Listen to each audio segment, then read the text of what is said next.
Everyone, and welcome to our monthly webinar. My name is Justin Cooper. I'm a hard money lender and full-time real estate investor.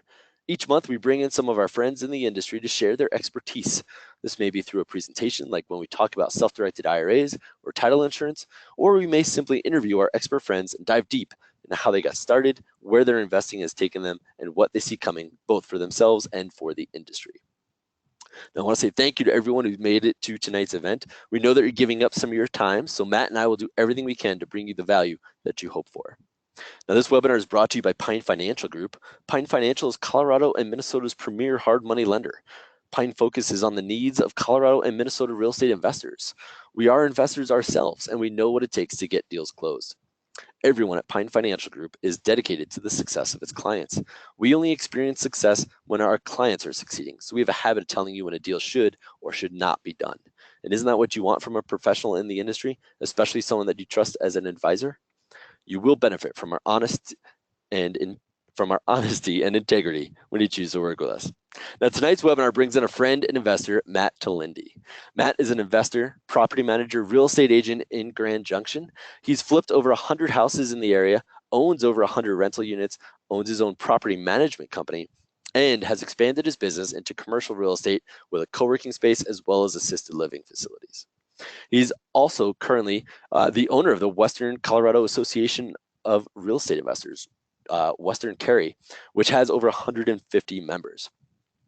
Matt, can you go ahead and tell us a little bit more about yourself before we dive into tonight's interview? Yeah. Hi, everybody. I'm Matt Telinde. Thanks for having me here tonight. Really appreciate you guys' time.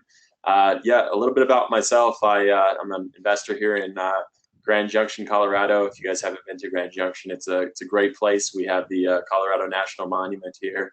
And yeah, so I guess we'll get started into your real estate I guess I'm a little thrown off here about what to exactly talk about, but yeah, I invest here in the Grand Junction market and have properties that range from a co-working space to a 45-unit assisted living facility and several apartment complexes. Awesome. Well, let's just dive in and get started then. So let's back up a little bit here or dive in to what you got going on right now. So let's dive a little bit deeper into that. So you've got some apartment complexes, assisted living, a co-working space. So tell us a little bit about each of those things. How'd you get into them? What are they doing? How are you making money in today's market? Yeah, I guess, I mean, really, I think I'm definitely, I always like to think that I'm in front of trends, and especially with the assisted living where, this huge, they call it the silver tsunami of all the baby boomers that are about to retire. So there's just this huge market that's coming into play. And, it's definitely a great time to serve, the baby boomer generation and take care of their retirement needs. Yeah, absolutely. So you've got a 45 unit assisted living facility. So is that just one building that's 45 units? Or do you have a couple smaller, like single family homes that you've converted and they tally up to 45 units? What does that look like for you? Right. Yeah. So it's an old hotel that we're converting into 45 unit, assisted living facility. And Oh, that, yeah, and it's going to have a grand ballroom. It's going to have a restaurant in it. It's going to have all the bells and whistles and amenities. It's right downtown in Grand Junction, Colorado. awesome. Awesome. So I'm over here in Denver, Colorado. And so we hear a lot of people looking to buy large single family houses and then converting those into assisted living. So they may get 3 beds, 5 bedrooms, or maybe double occupancy. So they may have 10 or 12, but you just dove right in and hit an old hotel and you're converting that. So that sounds awesome. Yeah, no, it's an exciting project.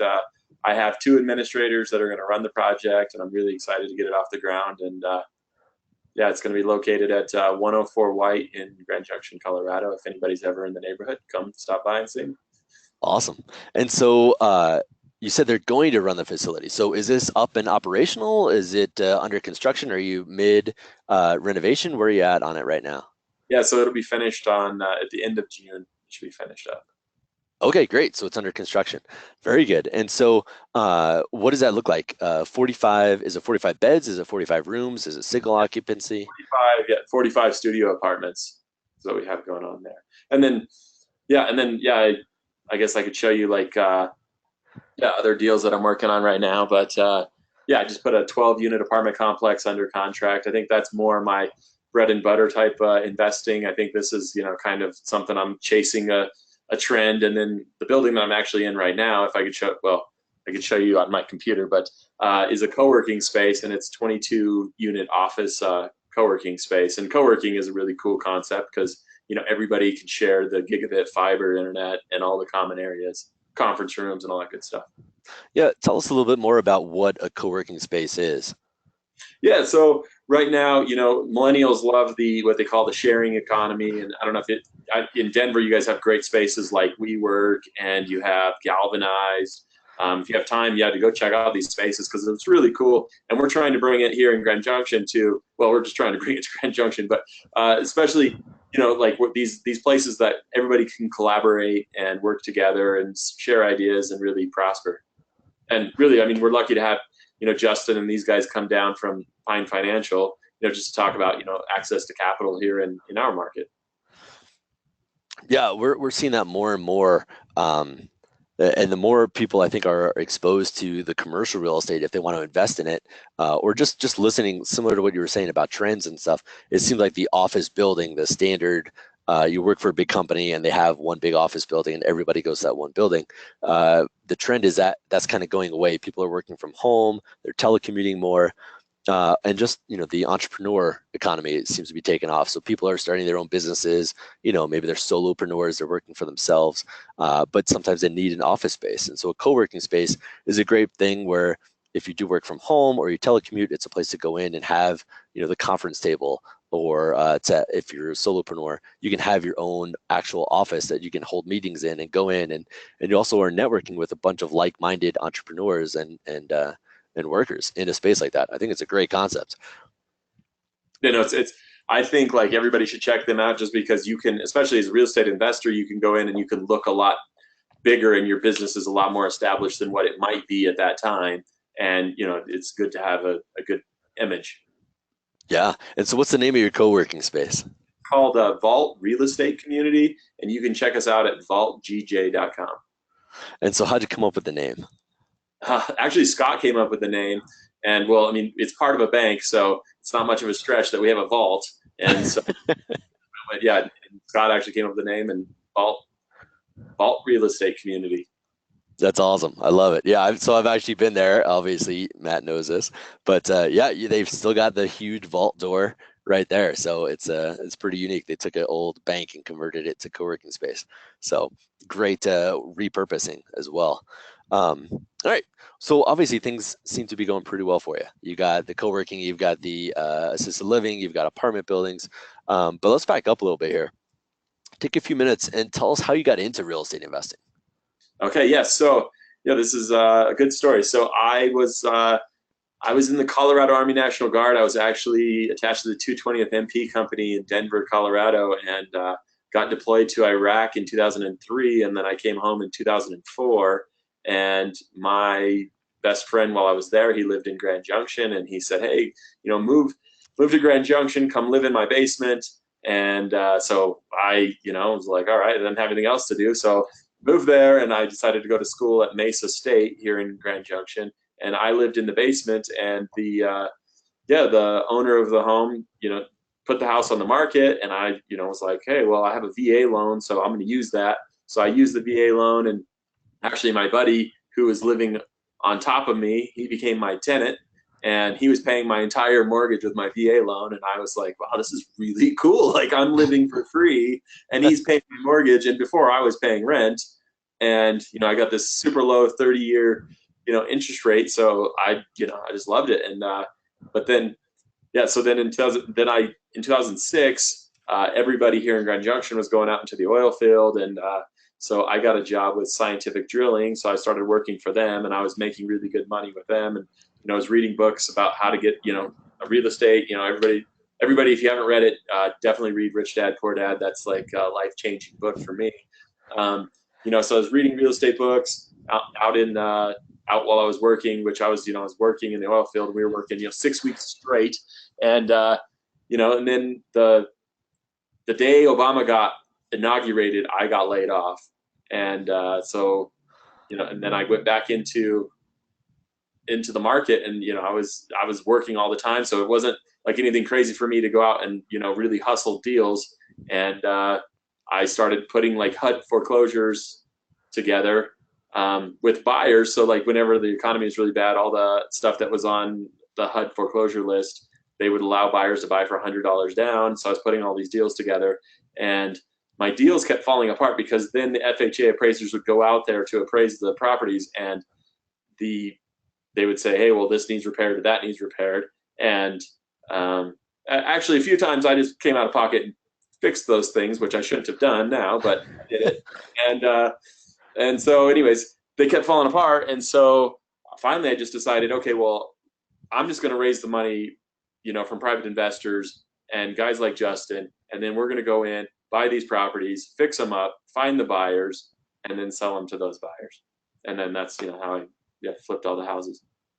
Awesome. So that's kind of how you started diving in. You're just trying to connect people with deals, but the homes wouldn't appraise. They wouldn't qualify because they needed some work. So you just bought them yourself, fixed them up, and then started selling them. And next thing you know, you're a fix and flipper. Right. And then I took all of my profits from the fix and flips and then started buying rental properties. And I really strongly suggest that everybody who gets into real estate, I mean, you need to look at it as far as you're going to have your active income from your flips, but then take your active income and put it into investment properties or a passive income stream. Yeah, I love it. I love it. Well, Matt, let's jump ahead a little bit here. Share with us a little bit about your best deal. Walk us through it from the beginning to the end. Yeah. So my best deal that I've ever done was an 80-unit apartment, or it was an 80-unit hotel, and it went on the market for 600,000, 80 units for 600,000. And it went under contract, and it went under contract right away. And I called the listing agent, and I was like, hey, well, what's going on with this deal? And he's like, yeah, I've got a guy who's going to buy it. And so I told, and this actually, Justin and I were just talking about this little hack of calling the listing agent. And I called that listing agent. I said, hey, well, if you want to make both sides on this deal, I got cash. I didn't have cash. Justin has cash, but I didn't have cash at the time. So I told him, hey, I've got cash.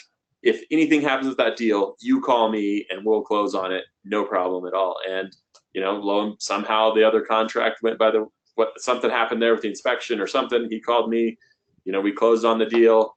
And so renovated that. We renovated that property. We put kitchenettes in it, and it probably put close to $1 million into the property, but it's probably worth close to $5 million now. And so do you still have that? Yeah, I still have that. That's kind of been it's a real cash cow for me. Gotcha. So you bought an 80-unit like hotel for 600,000, probably put close to $1 million into it, renovating each of the rooms, converted it into an apartment building, and now you still own that thing, and it's just cash flowing like crazy, huh? Yep. Yeah. That's awesome. We're getting about $600 a month per unit for rent, and so that that comes in close to $48,000 a month in rents, and that does really, really well. That's awesome. That's great. So you just kind of took the bull by the horns. You just went out and you're talking to the listing agent and finding creative ways. You allowed yourself to be in basically the backup position. You said you're okay being in the backup position. You allowed the listing agent to double end it. And so, all of a sudden it starts looking really attractive. Right. I think, if, with me, I like to plant a lot of seeds. Like today, I was talking to another agent today, and I said, hey, well, this is what I'm looking for. If you ever come across them, and always tell people I got cash. I don't care. You know what I mean? You got cash. Because like, if there are good deals, you got cash, right? Justin, if it's a good deal, you got cash. Right. Somehow, some way, it's pretty easy to find it. Under contract, you got cash. So, so I, today I was just talking to an agent and just said, hey, just planting seeds all the time of, hey, this is what I'm looking for. This is what I'm looking for. Yeah, exactly. I love it. Well, so we just talked about your best deal. Let's kind of flip the coin here and talk about your worst deal. What was maybe a big failure here? I'd love to hear it again. Maybe from start to finish, why, what was this worst deal and why do you think it's your worst deal? Yeah, well, actually, this is really funny timing because I actually sold this property today, and I bought. Congrats. Well, whenever I was first getting going, I bought a property in 2009. It was a triplex, And obviously the market here still wasn't crashing yet, but it was on its way down. And I bought this property, and and I bought it at the height of the market. And I think, you know, it would have been a much worse deal had I not been buying for cash flow at the time. But I, was buying it as a rental, and the numbers were good, but it never made me any money for the last basically decade. And I actually ended up selling it today for basically what I paid for it. So that's probably, yeah. Maybe this is just what's resonating with me right now, and I'm like, my memory is kind of short term with the other stuff. But yeah, I didn't make any money on it, but I didn't really lose any money on it, and I hung on to it for through the down cycle, and then where we're at right now. Yeah, so you just sold it today for what you paid for it, so no appreciation. But what about the cash flow? Was there any cash flow, or did you just have like repairs so that There got was sucked some into it? cash flow, but I had a ton of money. I had a bunch of money tied up into it, and it was just never, and I just bought it at the wrong time in the market. And then, I mean, some people would probably argue that I just sold it in the wrong time in the market too, because we are coming up. But, I mean, I'm trying to transition right now into the larger apartment complexes and into the assisted living facility. So. Gotcha. So what do you think one clear lesson was that you learned from this?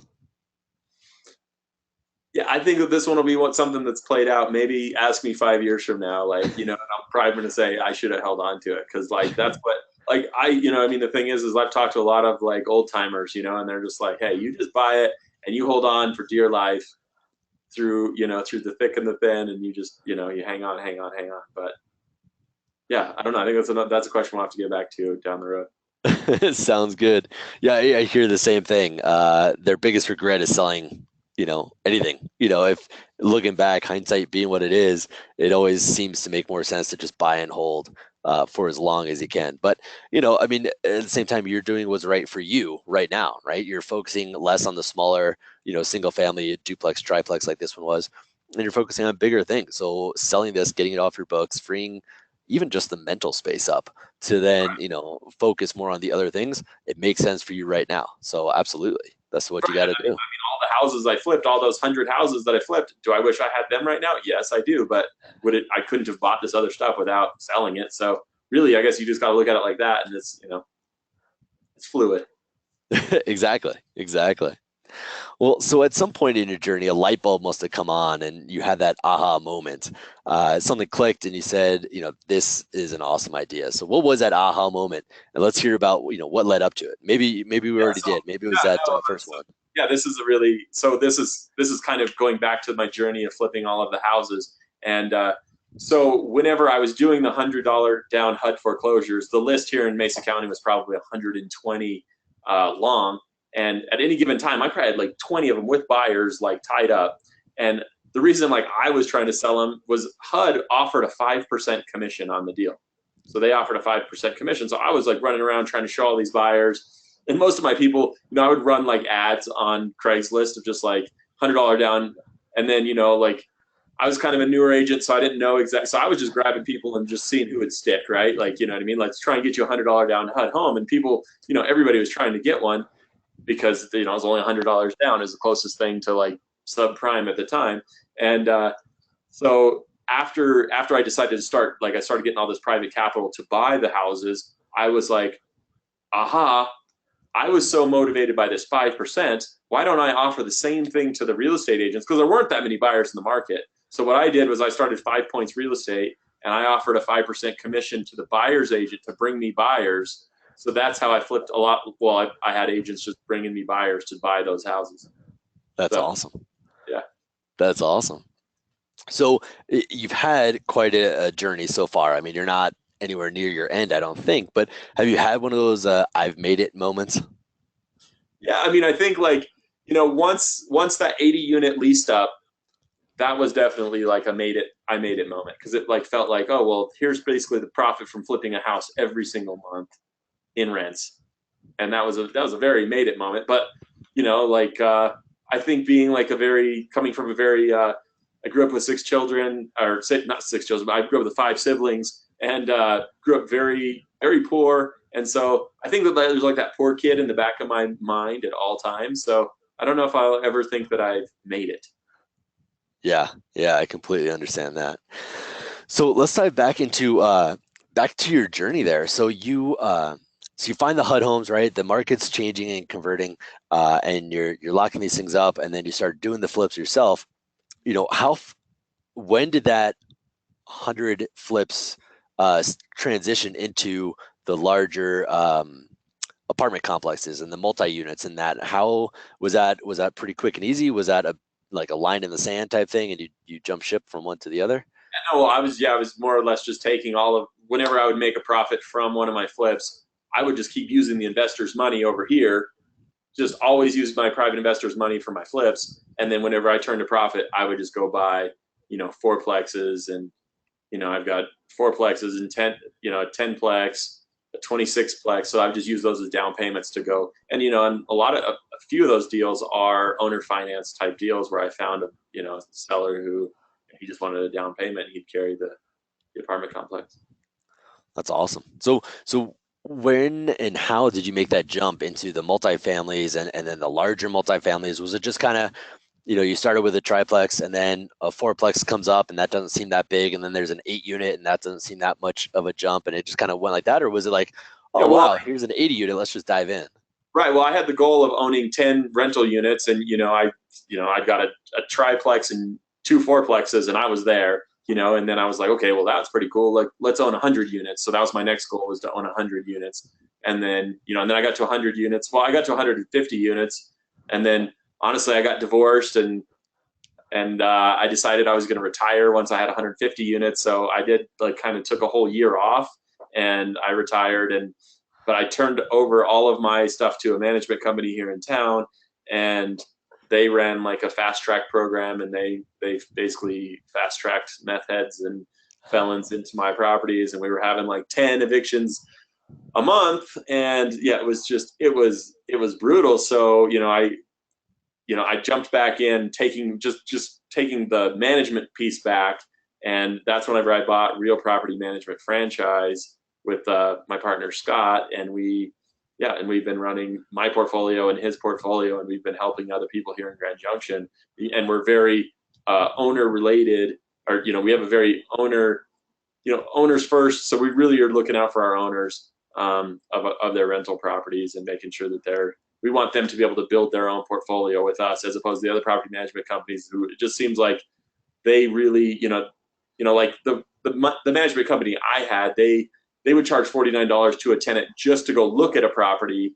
and I just don't think that that's fair to an owner. And they would also, basically, if you put down 3 times security deposit, their fast track program was just to move anybody in.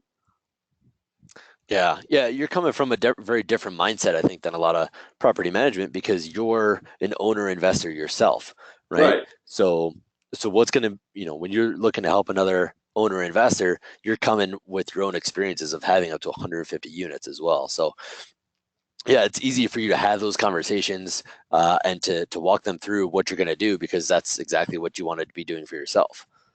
Yeah, absolutely. No, yeah, we're looking, and yeah, it's more the mindset of, hey, how do we not just find somebody who can, fill the space? It's, who's going to be our long-term tenant, who's going to take care of the space, as opposed to, yeah, instead of the real short-minded, where they're at, we're looking at it long-term.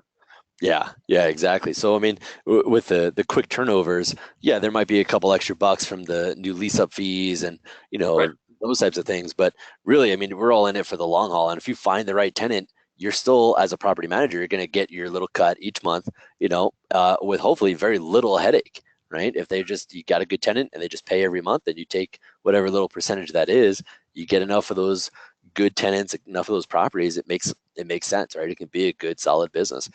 And of course, you have those owners who want to keep buying properties and invest with you because you make it so easy for them. Right, absolutely. Yeah, no, and it's not something that, honestly, it wasn't something I wanted to get into, was property management, but just looking around at, like, the marketplace, every single management company I interviewed, they were just realtors who, they just happened to fall into a portfolio of properties, and then, hey, let's roll out a property management company. And, going with a franchise and going to the training and learning from these other 300 franchisees, it's been invaluable. I mean, as far as, the experience and what we've been able to do, as far as from like a revenue perspective, also on the properties. Yeah, I'm sure. I mean, first off, the experience that you have just managing your own portfolio of 100, 150 units, that's certainly a lot of experience. For me, it's probably a little too much headache and hassle, but I mean, to each their own, and you were able to do it. And then, yeah, it just makes sense to take that, and then, how can you scale it up and learn more to be more efficient for your own portfolio? And then, obviously, once you have those skills, why not scale up and help other folks? Absolutely. No, absolutely. Yeah. So, how did you make the jump from the apartments and still kind of the residential stuff over to the commercial? What made you want to jump into the co-working space, the assisted living stuff? Yeah, so I mean, really, honestly, the thing was I, take a lot of pride in my community, and I, really hate boarded up buildings. So like this building that I'm sitting in right now is actually it was falling apart, and it was owned by an investor from Saudi Arabia, and he was sitting on it just speculating in the economy. So I just started writing really low ball offers on, commercial real estate, and I ended up buying this property that I'm in, and I had a friend who he's doing factory downtown, which is another co-working space, and I just love the idea. And it's not really something that you know I really understood enough about, but that is kind of my personality. I've always just kind of jumped out and said, hey, let's go for it. Let's see what happens. And the entire building is has a VR hyperheat system. The whole What is building. that? So it's all electric. The heating and the cooling is all electric, and we're gonna have solar panels on it, so it's completely carbon neutral. This building will be carbon neutral. My other property, the assisted living facility, is going to be carbon neutral as well. So that's another thing that I think is like my own personal vision for what I want to see the future. Awesome. Awesome. So what's one thing that really excites you about today, in your business today? Yeah, well, I mean, I'm really excited about investing in apartment complexes right now, and I've really jumped into. There's some great books that I just have recently read. Wheelbarrow Profits is one, and The Perfect Investment is another one, and it's really talking about. I mean, if you're in rental properties, just how to get to these properties that are larger in scale, and then you can still get Fannie and Freddie loans, and they're non-recourse loans. Both of those books will walk you through basically how these guys are doing it. And these are things that I'm trying to do right now in my own portfolio. And even with selling the triplex, that's kind of what I'm jumping into is these non-recourse debt and larger apartment complexes. Awesome. And so you talked about wanting to, and you did retire a while ago. So are you officially out of retirement? Oh yeah, no, I can't do that. I hated it. Yeah, no, I feels like, I'm like, yeah, it's like in my blood. I was like depressed the whole time. Yeah, and it was bad. Yeah, honestly, yeah, I think it's overrated. Freedom is like definitely not overrated. Being able to wake up and do whatever you want to do whenever you want to do it, that is not overrated. But what's overrated is not having something to do. So, Exactly. Yeah, having something that gets you up in the morning, not something that, you're hitting the snooze 5 times and rolling over and dreading getting up, something that actually you're doing something that actually excites you and gets you up out of bed, even if it's at 11 a.m., if that's what you want, but you're excited at 11 a.m. when you get out of bed. right, and you can just stay on your mission of, for me, it's boarded up buildings and just trying to make things look better and make the world a little better place, and a place that I'm proud of, and hopefully I can show my daughter that, hey, this is something that I went and found this money and these other guys, and we put together a team, and we all did this, and this is the result, and it's all from your mind, really. It's amazing how much we can just control with our mind, and then once you like even with this building, it was like once it was under contract and then I closed on it, I didn't have the money to do it, but I knew that I could go get people, get them, get people excited about the project and your vision of the future. And there, the thing is, there are a lot of people who will join you once you show them what you got going on. Yeah, exactly. If you're excited about what's going on, then you're going to get other people excited and to dive in and follow your mission, right? Absolutely. And that goes back to what we were saying about not actually retiring, but staying up and active and being ready and excited about what you're doing. And then other people will get excited about what you're doing and they want to be a part of it. Yeah, no, well, I mean, even, I mean, this is a personal, or this is, going out to, talking about Pine Financial and Justin. I mean, with the assisted living facility, like my bank, they had a loan limits of $3 million, and I was at loan limits with them. And, I met with Justin, and he was excited about the project like I was. And, so they lent me the money on the project. And it wasn't that like probably necessarily couldn't go get bank debt, but I was just to the point where I was like, hey, well, let's just get this thing done, and then the banks are going to come running. And that's the big thing that you got to realize is you got to fix the problem, then the banks will want to get involved. And it's not the other way around. The banks do not care about your project when it's run down, and it doesn't. They want everything to just they're so risk averse that they don't want to play until the risk is basically mitigated.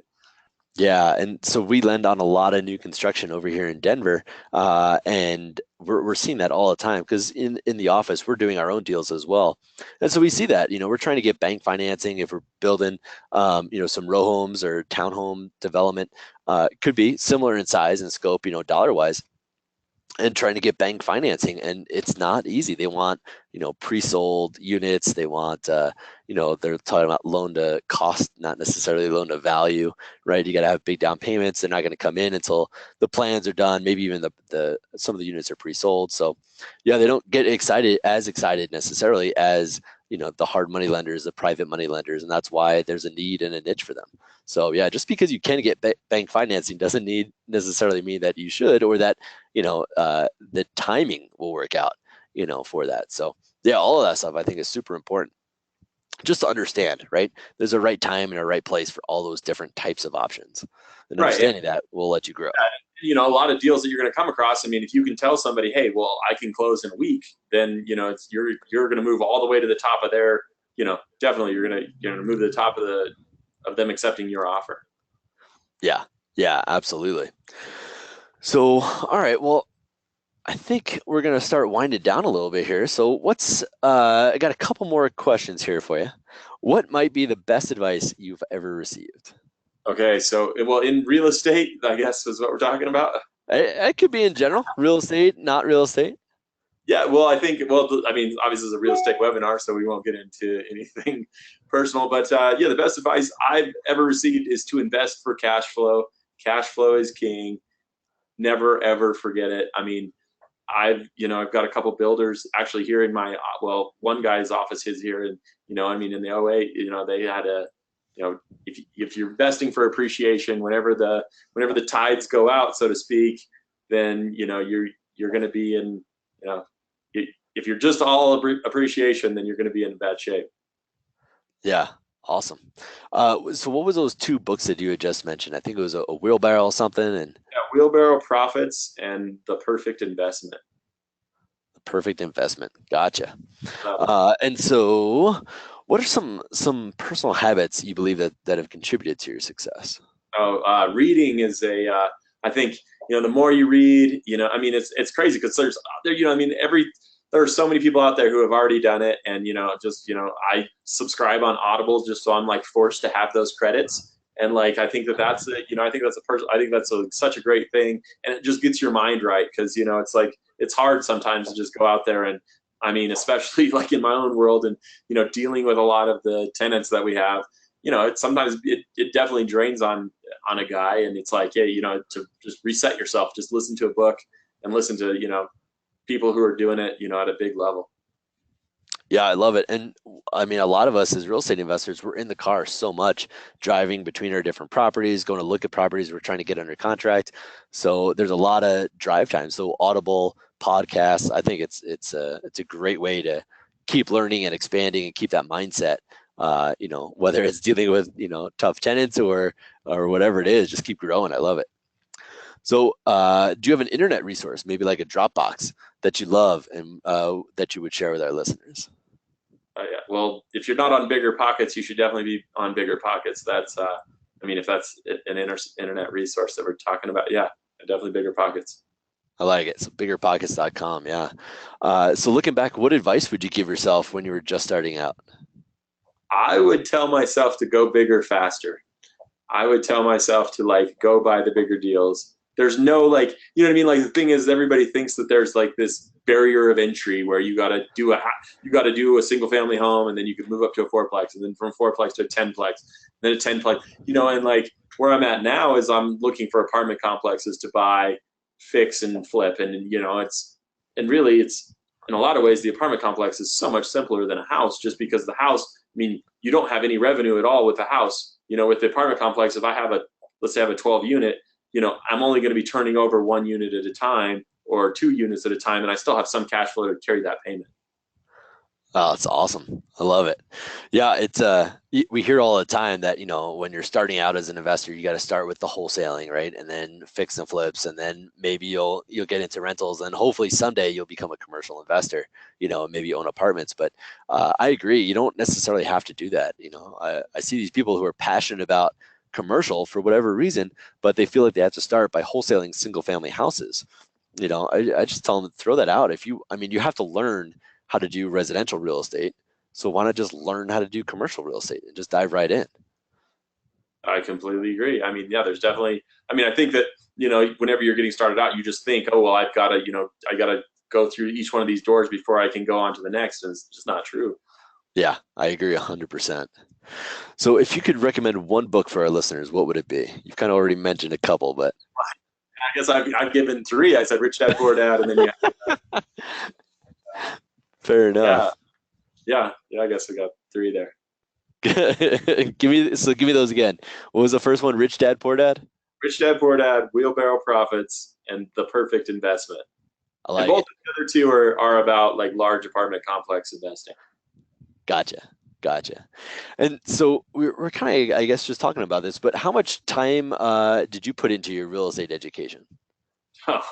um, yeah, I mean, I would have to go through and look at like my Kindle and my Audible account. I mean, I literally listen to everything out there as far as like, I mean, not everything out there, but I definitely have a lot of time into this and going to, the Rich Dad seminars and going to, going to Western Carry and all of the real estate, so I mean, I think, to become an expert in something, you really have to, pour a lot of time into it. And this is something I really love doing, and I love fixing things and seeing that improvement in the community. Yeah. Do you still go to seminars and do you do any of that? Well, now that we own the Western Carry here at Vault, we're doing that twice a month. So So it kind of comes to you now, yeah, huh? That's awesome. Um, so we talked a lot about Grand Junction. Are you in other markets? Have you dabbled in other markets? Do you have any desire to go into other markets? I would say that's one thing though, is I am like, I guess I'm hyper focused here in Grand Junction. So everything I own is here in Grand Junction. And I know that that puts me in somewhat of a risky place, but I also understand that, I have control over the investments and the rents and, what we're doing here in Grand Junction. So, Gotcha. I Gotcha. mean, that is the thing with the other book or the other two that I was just suggesting, where they were showing, to go into other markets where it's more favorable. But I do think that investing in your own backyard so you can keep an eye on your properties is huge. Yeah, I agree. We're hearing and seeing a lot of people. I live in Denver and I invest in Denver. But Denver right now is one of the hottest markets in the country, and it has been for years. And so we see a lot of investors jump and ship because they can't find a good deal, or because it's too expensive, or now, the cash flow is getting too thin, or the fix and flip margins are getting too thin. So they're going to other markets. But there really is something to be said about staying in your backyard, literally being able to drive to your property, even if you have the skills and systems and teams to where you don't have to be there. There's something to be said about, you are the ultimate decision maker, and this is your investment, being able to go and touch and feel it and just really understand what's going on with it. I think there's something to that. Right. No, absolutely. And I think with technology, I think that's going to bridge that gap also, and in our property management company, we allow our investors to have access to everything we see on the back end. So they can see everything using our software, which is Appfolio. So they can see, we set them up on our side so that they can see exactly what's going on with their property in real time. And I think, that's something you should ask of your property management company is, I want to be able to see what you see. I want to see how you're marketing my property, what you're doing with my property, because, I think, quite frankly, property management, I mean, that's why it hasn't had mass adoption where, I think it's only like 70% of owners self-manage. So there's like, there's a very underserved, demographic. So I would definitely demand that of my property management company so I can see what's going on with my property and the accounting and everything. Gotcha. So, you've got a ton of experience in managing rentals. So, what are maybe some tips and tricks if 70% of rentals are, owner managed. What are some of maybe the biggest mistakes that you see when it comes to that? With self-managing your properties, yeah, definitely not. The photos, go hire a photographer. You can get people for like $50 with a wide-angle lens. Just like a realtor would. You want those really, really quality pictures. I mean, and that's the thing with like flipping an apartment complex. If you have 12 units that are all exactly the same, you go in and fix one unit and stage it. You fix them all the same, but you go in and fix one unit and stage it, and you use those pictures for all 12 units. Now you have an economy of scale where you didn't have to pay for staging for all 12 units, but you have photos, you know what I mean, that represent all 12 of the apartments. Yeah. Yeah. Gotcha. Okay. So taking better pictures when you're trying to find tenants and you're listing your property Right. for rent. And then obviously, you need software like I was saying, Appfolio. We can just push it out to, all the websites is with the click of a button, so, and obviously, writing good script for your marketing. Gotcha. So what about when you get the tenant? What have you found? Because I'm sure you've taken over a bunch of properties from owners who got tired of managing it themselves. What are some tips or tricks maybe when it comes to choosing tenants? Yeah, so well, through the franchise, so TransUnion they actually created a resident score. So they actually have a credit score. If you go on to if you Google TransUnion resident score, they have their own credit profile, and this is exactly what we use. So I'm giving you exactly what we do, and it'll pull a credit score according to, and they have an algorithm that goes through and it scans through and shows like that they're being honest with their rental history through Appfolio. So Huh. Interesting. yeah, That's it'll a make a score for them, and it makes the system, it makes it pretty automated, because I mean the last thing you want to do, I mean, calling all their references, obviously references, they're just going to be, their friends and family who are going to say, yeah, this is a great guy. Yeah, exactly. Exactly. You got to be ready for that. And then what about once the tenant is in there? Anything that you see that people miss or forget or don't do a good job of? Yeah, well, one more trick, or something else that we use to really raise revenues of the rents is we'll charge, if they have a low credit score, we'll charge an extra $100 for a risk mitigation fee, just like a bank does. So, Interesting. yeah. Yeah. Great little way to mitigate the risk, right? Get some more cash flow and they'll be ready in case something happens. If you're taking on that risk, you should be compensated for it, which you are if they have a low credit score. And the key is you have to have it in your lease agreement, and it's a blanket policy for everyone. You don't sway anyway. If you like somebody better and they have a low credit score, everybody's, because that's discrimination. Yeah. Gotcha. Gotcha. So we got a question from Cindy here. What do you think of the Airbnb and VRBO markets, buying properties to be used for in this market? Is it profitable as an investment? Yeah, so that's funny. I really loved this, so I jumped in and did 5 of them, and I'm down to 1. So I like I said, you know what I mean. I guess that could have been my failure or whatever, if you wanted to call it that. But I mean, it's just learning. So so I jumped out and we did those, and I had a local agent here running the Airbnbs.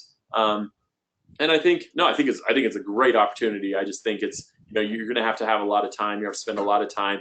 There's a company that I've been kind of talking to about running another Airbnb, and it's called Evolve Vacation Rentals, and they're actually out of Denver, and they'll do all the bookings, and they'll put you on all the websites. I have not used them, so I cannot tell you this is a good resource. But in their marketing, they're showing houses that were making 40,000 revenue, and now they're up to 100,000 revenue. So could be a great idea to see what. But it's just going to take a lot of time. It's going to take a lot of time to run an Airbnb the right way. Gotcha.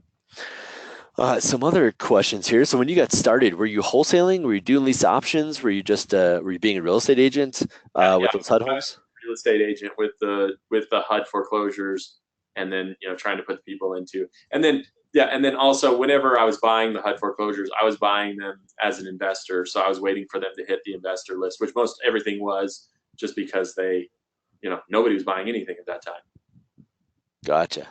And so it sounds like you got started and you were using a lot of private money. So the question, did Matt have a website to find his private money lenders? How'd you find those private money lenders? Yeah, so I was reading a book, and this book, it said that the best source to finding private money is call Justin. No, I'm just like, Ah! no, the best way thinking. to find private money is to go to your title company and ask them, hey, who's lending private money? And then, so that's exactly what I did is I went to the title company and I was like, and I got a great relationship with them. And I was like, hey, who are you doing private money loans for right now? And they gave me a whole list of people and they were like, hey, I'll even call him and give you an introduction because I know that you know what you're doing here, Matt. And so I was like, great. And so, because they're seeing it every single day and they're dealing with all these private. So like, as opposed to a bank, the title company, they have to work, directly with the private lenders and they do help them with their notes. And then whenever they release the notes and I've done, hard money myself, lending it out. And so I know that whole process. And like you are pretty hands-on with you have your person at the title company. And yeah, that's a, great way to go find private money. Awesome. That's a great tip. I love it.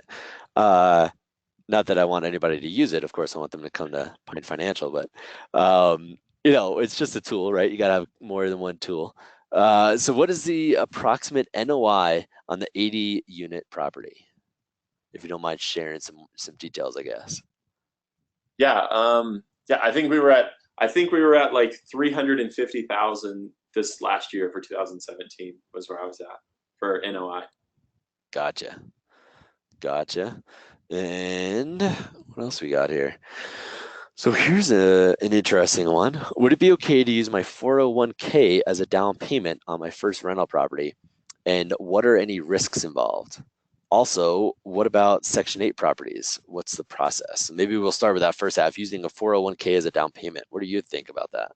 Yeah, I think you'd probably be better at answering this, Justin, because you have like the IRA guy, right? That he can help roll that over. Because I've never done that. I have zero money in the stock market. I am all in on real estate, and yeah, so that's definitely not a question for me. I have a Phoenix investor actually who's coming over to buy a 52 unit apartment complex here in Junction, and he is using his Roth IRA to buy this 52 unit apartment complex. And you can do that as long as you get non-recourse debt. So he's getting a non-recourse loan, which is through Fannie Mae on the 52 unit apartment complex, and he keeps the property in his Roth IRA. Yeah, so your investor is not buying the property, right? His IRA is buying the property, right? Right. So that's certainly a strategy, right? That's a way for your to grow your retirement. You can invest in stocks and bonds, or you can invest in real estate, and you know, several different ways, right? Your IRA could make loans, your IRA could buy rental property, and that sounds like what they're doing. Now your IRA could pay all cash for a property, or your IRA can actually get a loan, and that sounds like what they're doing, right? They're getting a non-recourse loan, or their IRA is getting a non-recourse loan.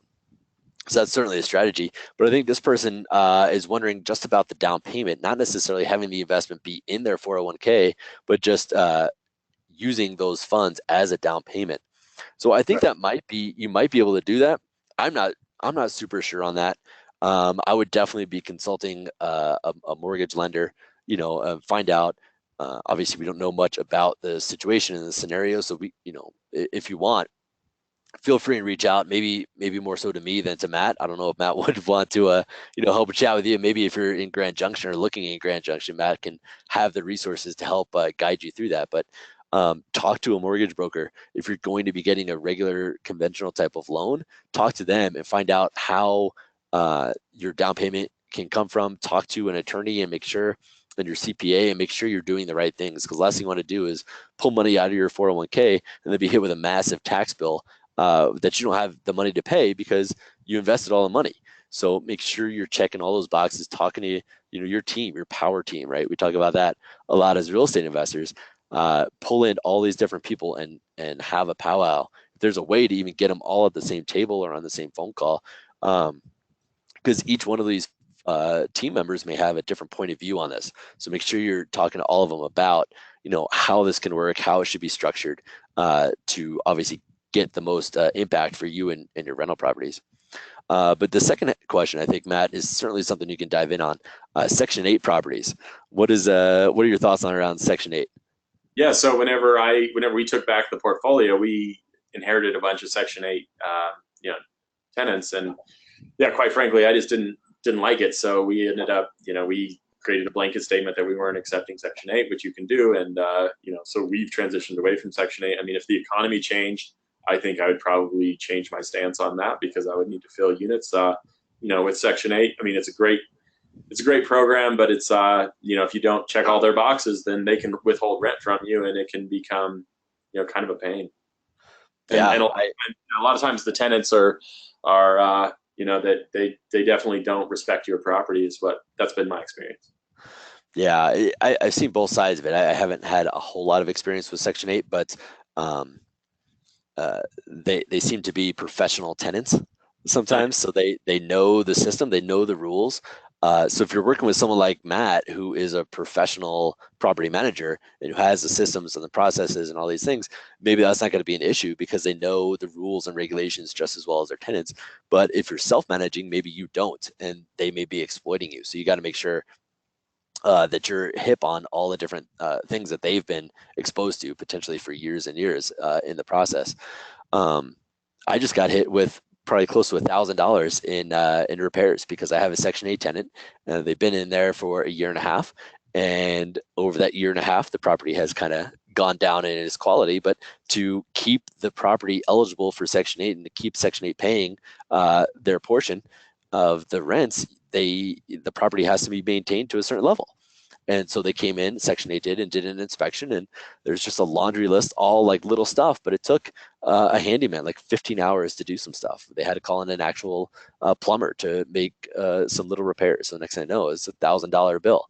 So, not unreasonable, but certainly it's something to be aware of, right? There's going to be more expenses potentially with a Section 8 keeping the quality of the property. Right. And when the tenant was the one who caused those issues, a lot of them, then it just doesn't leave a good taste in your mouth. That's for sure. Yeah, exactly. Um, Couple more questions here as we start wrapping up. If all I've rented is single family, what is a resource to learn to buy and rent out multifamily and light commercial apartments? What is a resource to learn?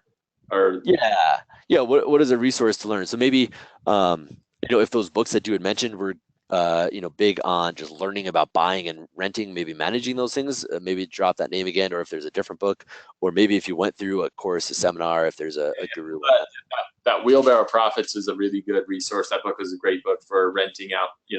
They're looking. I think they're from like 40 to 100 apartment units if you're looking for stuff that big. And what they're looking for are these deals that like anything over 100, you have like the institutional investors that come in and buy those apartment complexes. Um, yeah, I'm thinking of a resource. Yeah, I'll have to email you something back as far as like, but definitely BiggerPockets would be a really good resource for finding something like that.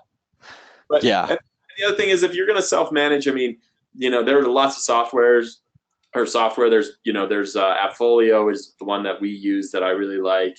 There's Buildium, there's Propertyware, but definitely get on one of these software because especially if you're going to try and self manage 10 or 12 units yourself, get on one of these softwares and really focus on your marketing piece and getting it out. And then you don't have to accept Section 8 tenants because you're going to have marketing. You're going to be on all the websites. You're going to have your pick of the tenants you want.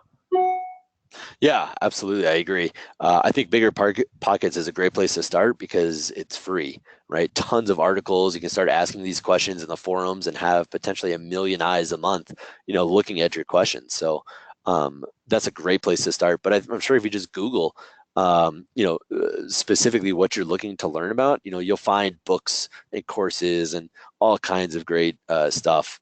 There's so much great information out there about how to invest in real estate in all the different ways and kinds. So lots of information out there. Yeah, and another thing too is like even buying fourplexes. One of the fourplexes I also bought with my VA loan, and I house hacked, and that's a term that you can look up on BiggerPockets, and it's like getting into a fourplex with no money down, and then you're renting out the other 3 units, and then you got to live in there in the one unit. I would not recommend being the property manager there because they're going to be knocking on your door at midnight, with any crazy requests they have. But I would definitely recommend hiring a property management company if you're going to do that, and they don't know you're the owner. Yeah, exactly. Or at a minimum, right? Just get a PO box where they send the mail to, right? And have maybe a different phone number or don't answer their calls when you're both walking home at the same time or something. Yeah. So what about putting properties in an LLC instead of your personal name? Yeah, absolutely. I'll just make whatever the property address is LLC and put it in that LLC. And I mean, that would probably be a whole nother discussion for, asset protection and that kind of stuff. And I know Justin has some pretty good resources for that. Yeah, absolutely. We probably both do. So if you have any questions, feel free and reach out to us. Um, Happy to help. My email is justin@pinefinancialgroup.com, or just find us at pinefinancialgroup.com. We've got great resources just on our website. Um, is there a mentor, or what about bigger, or what is Bigger Pockets all about? Fair enough. Let's maybe tell them a little bit more about what Bigger Pockets is. Yeah, it's like the Facebook for real estate. It's like Facebook for real estate investors. Like you can go on there and like Justin said, you can just go on and ask whatever question you want, and then there'll be experts and real estate brokers and people who they'll all come in and say whatever they want to say, and then people will. It's just like the comments section on Facebook a lot of times, and you can just read through all those comments, and then there are also articles and blogs and stuff like that on there. Yeah, exactly. So there's the forums where you can go ask a question, and then everybody on the website, all the other members can come in and answer your question, which is great because you get different opinions. They've got a ton of articles on there. So somebody just writes an article providing information. You can just go in and just read that. They've been writing a lot of books and publishing books, so you can go in and do that. They've got an amazing podcast with tons of great guests and listeners. Yeah, just go check out biggerpockets.com. There's a ton of stuff in there. You can set up your own profile. You can meet and connect with other folks, and have private messages, and meet uh, people to buy deals from, sell deals to, partner with. It's a huge resource. Take some time and get to know Bigger Pockets. Somebody says MrLandlord.com is another source for good landlord information. MrLandlord.com. Yeah, absolutely. I think we're about at the time. I've got two more questions. Let's see what they talk about here.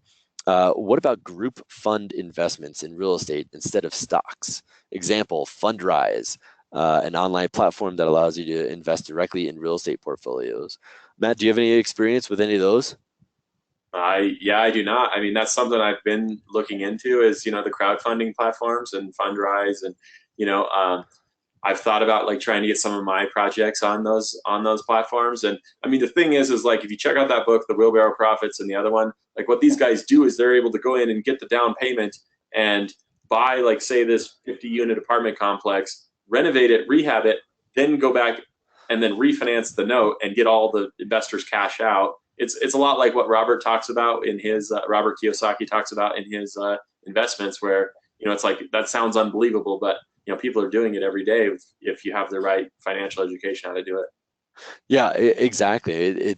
I think it makes a lot of sense to take the time and effort, maybe the money to go and read the books and understand, and, you know, go through biggerpockets.com, hire mentors and stuff, and get to know these things, because it's not just going to be going it and getting a 30-year mortgage, on a rental property and having one tenant in your single family house. There's so many other options if you're interested um, in the especially in the commercial space. It can get a lot more creative. The residential certainly can as well, but just square one, starting in commercial is a lot more creative, I think. So definitely, if that interests you, there's so many great things to go and try and learn and understand about commercial. All right, so I think maybe the last question. Where to go? Well, what kind of debt does Matt use regularly? Does he own properties in LLCs? And if so, how many per LLC? And does he prefer to own free and clear or no, and why? So start with the first one. Maybe what kind of debt do you own? Do you use any kind of debt regularly, or is it just a big mix of debt when you're buying and investing? Well, are we saying like do we have each property in its own LLC and then its own debt on each property, or are we like a portfolio loan with just one bank with like multiple? Okay, yeah. So yeah, I have like well, Great question. I sold to yeah. So yeah, I'll have like a bunch with just one bank, um, and they'll have one portfolio on it. And then the thing is to try and make sure that you have carve outs with that bank. So hey, if I sell this one, this is how much that you're going to get, and then obviously a banker that'll work with you, whenever your loan, whenever your value goes up, they'll see it the same way you see it and let you get some of the cash out or whatever you want to do for your own needs. Yeah, so a portfolio loan, right? If you've got 10 properties and you go to and it's a local bank, right? You're not using one of the big national ones, right? It's a local one you have a strong relationship with. And what they'll do is they'll give one loan potentially across the whole portfolio, right? Which can be great, but then what, like you said, what happens if one of the properties, you want to get rid of? How does that look?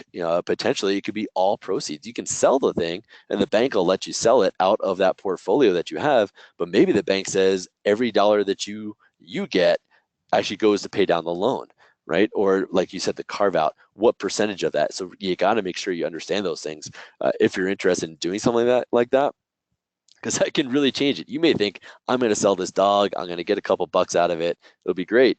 But in reality, maybe the bank won't let you. Maybe they want all that to go to pay down that loan. So if you're interested in it, definitely understand that. What about the LLCs, Matt? Does each property have its own LLC, or do you have a couple properties per Yeah, LLC? property has its own LLC, and like the smaller community banks will let you do that. Like the larger banks, they're not going to let you do that. But yeah, definitely like what Justin said, community bank. And yeah, the only thing that I've run up against, and this has been a problem, is like with my community bank, they have loan limits, and their loan limit is $3 million, and that's really caused quite a bit of problems with my own investing because, quite frankly, I've been really putting a lot of money out there into these projects, and I gave them like $6 million worth of real estate, and they had a $3 million loan, and then I wanted some more of that equity, and it basically came down to me, and that's what I've been doing. Actually, the last 2 days, I sold a house yesterday, and I sold the triplex today, and those were in that portfolio. And I worked out a deal where they released 75% of the cash, and then they kept 25%.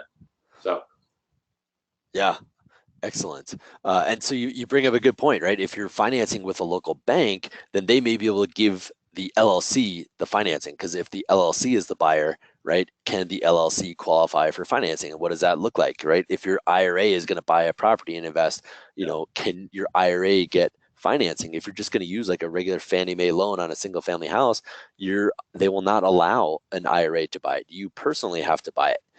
So then can change title, quit claim the property from your personal name into an LLC? Yes, but then there's a change in title. So maybe that trips the due on sale clause, something you got to make sure you read those loan documents. Just because you can fly through and sign a huge stack of documents at closing in 5 minutes doesn't mean you shouldn't actually take the time and read through it all and understand what you're signing up for, with these loans. So yeah, so there's lots of different variables there. But that's interesting that you use one LLC per property. But again, just like there's different ways to finance, everybody has their own personal preference on what types of properties to get. There's personal preferences on the asset protection, right? Uh, they may have one LLC, they may have multiple LLCs, they may have LLCs that are owned by a corporation, right? They may have a trust, they may just have a lot of insurance. I know somebody who had 29 rental properties and they're all in their personal name, but they had a lot of insurance. So if something went wrong, hopefully that insurance would cover them. So yeah, lots of different things there, and I think a lot of that, just like any of this investing stuff, comes down to understanding, who you are as an investor and what your goals and what you want to do. I mean, with multiple LLCs, you probably have to file multiple tax returns. yeah, it's a pain. Well, the LLCs, you can do the LLCs where they flow through on your personal, as long as they're the rental properties. But yeah. I mean, it gets. Yeah, I would recommend the insurance route. It sounds like, yeah. I mean, but obviously talk to your attorney. Right. Yeah. Ultimately, right. Make sure you're figuring out what your comfort level is and what's right for you, and then consult the right people to make sure you're setting it up appropriately. Absolutely, I agree. Uh, Dennis is asking, how do I get a mentorship with you? I'm not sure if that was me or Matt or both of us. I don't know if either of us have any kind of. Spirit Vault in Grand Junction. There you go. There you go. I'm taking. Yeah. So reach out to either of us. We're happy to help and answer questions. Matt, why don't we start wrapping up here? What's a good way for people to get a hold of you if they have any follow-up questions? Yeah, if you want, I can leave my email right here or in the chat. Will that work? Sure. Chat Okay. or the questions.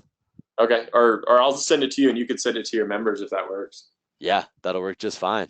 And I'm Justin Cooper with Pine Financial Group. So pinefinancialgroup.com. Justin at pinefinancialgroup.com is the email, and our office number is 303-835-4445. Obviously, if you found your way to the webinar, you found us some way through Meetup or through our email list. So Matt, really appreciate chatting with you and catching up with you on all the things that you've done and just your journey in general. So looking forward to seeing you next time over in Grand Junction. Thank you to everyone who joined us for the past hour. All these great questions, really appreciate it. So I hope everybody has a great night, and we'll catch you next month on the next one. Yes, thank you guys.